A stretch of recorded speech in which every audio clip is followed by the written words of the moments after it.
हरियाणा की हर अपडेट के लिए बेल आइकन दबाएं और सब्सक्राइब करें STV हरियाणा न्यूज। बीजेपी के प्रदेश अध्यक्ष सुभाष बराला ने कहा है कि हरियाणा में प्रवासी मजदूरों की कोई समस्या नहीं है। जो सड़कों पर मजदूर दिखाई दे रहे हैं वो दूसरे राज्यों से हैं, जो हरियाणा से होकर अपने घर तक जाना चाहते हैं। इन्हीं सब मुद्दों को लेकर हमारे संवाददाता ने उनसे बातचीत की है। सुनिए उन्होंने क्या कहा। प्रवासी मजदूरों की समस्या जस की तस बनी है। हरियाणा की सबसे बड़ी पार्टी भाजपा के प्रदेश अध्यक्ष सुभाष बराला हमारे सामने हैं और इस समय भाजपा, आप जानते हैं कि सत्ताधारी दल है।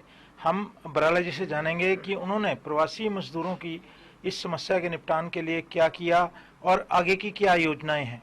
बराला जी, ये बताएं कि प्रवासी मजदूरों की समस्या आप जानते हैं कि बहुत बड़ी बनी है। बड़ी संख्या में लोग या तो भयक्रांत होकर या भावुक होकर अपने अपने घरों को जाना चाहते हैं और जिस तरह से आप खुद देख रहे हैं कि पर्याप्त साधन नहीं है। आपकी जिम्मेवारी इसलिए बड़ी बनती है क्योंकि आपकी पार्टी सत्ताधारी भी है और सबसे बड़ी भी है। क्या प्रयास आपने किए हैं? एक तो मैं बता देना चाहता हूं कि प्रवासी मजदूरों की दो तरह की समस्या हरियाणा प्रदेश में है। एक तो अपने मजदूर हैं, यहाँ जो काम करते हैं हरियाणा के उद्योगों में, एक दूसरे प्रदेशों से जो आते हैं और हरियाणा से होकर के गुजरते हैं।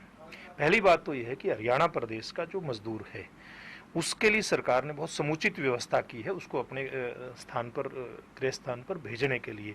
बसों की भी, ट्रेनों की भी।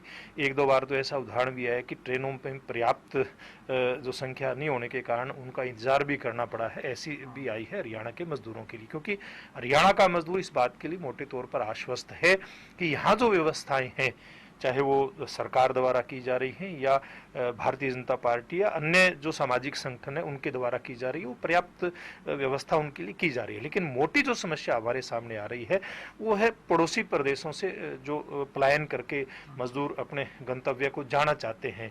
पंजाब के हैं, चंडीगढ़ से हैं, उधर हिमाचल से भी कुछ संख्या अब तो कम हुई है, उधर के लोगों की राजस्थान से भी आए हैं। ये जो एक संकट सामने दिखाई दिया, तो पीछे ये 12-13 तारीख से ज़्यादा समस्या सामने आई थी। उस समय से हमने इसके लिए हमारी पूरी टीम जो भारतीय जनता पार्टी को उसको लगाया है। यमुनानगर के लाठीचार्ज की पार्टी भी रिपोर्ट तैयार कर रही है।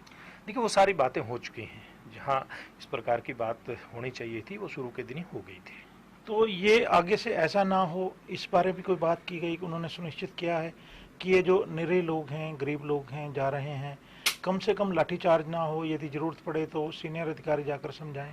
देखिए, सारी बातें हो चुके हैं। मुझे लगता है इसके ऊपर अब कोई ज़्यादा चर्चा करना उचित नहीं है, क्योंकि ये एक बहुत संवेदनशील मामला है और बहुत संवेदनशीलता के साथ इसको हल करने का प्रयास भी किया गया है। शुक्रिया। तो ये हैं सुभाष बराला, जो बता रहे थे कि यमुनानगर के मामले को लेकर जो लाठीचार्ज गरीब मजदूरों पर हुआ था उसको लेकर पार्टी भी एक रिपोर्ट तैयार कर रही है। उन्होंने स्वयं मुख्यमंत्री जी से बात की है, भविष्य में ऐसा ना हो ये करने का आग्रह भी उन्होंने किया है। उन्होंने कहा कि पार्टी की संवेदनाएं इन प्रवासी मजदूरों के साथ हैं। पार्टी से, पार्टी के कार्यकर्ताओं से, पार्टी के नेताओं से जो बन पा रहा है वो किया जा रहा है। चप्पल, भोजन और यहाँ तक कि बसें भी आए दिन उपलब्ध करवाई जा रही हैं। हरियाणा न्यूज के लिए चंडीगढ़ से कैमरामैन संजय सिंह के साथ राकेश गुप्ता।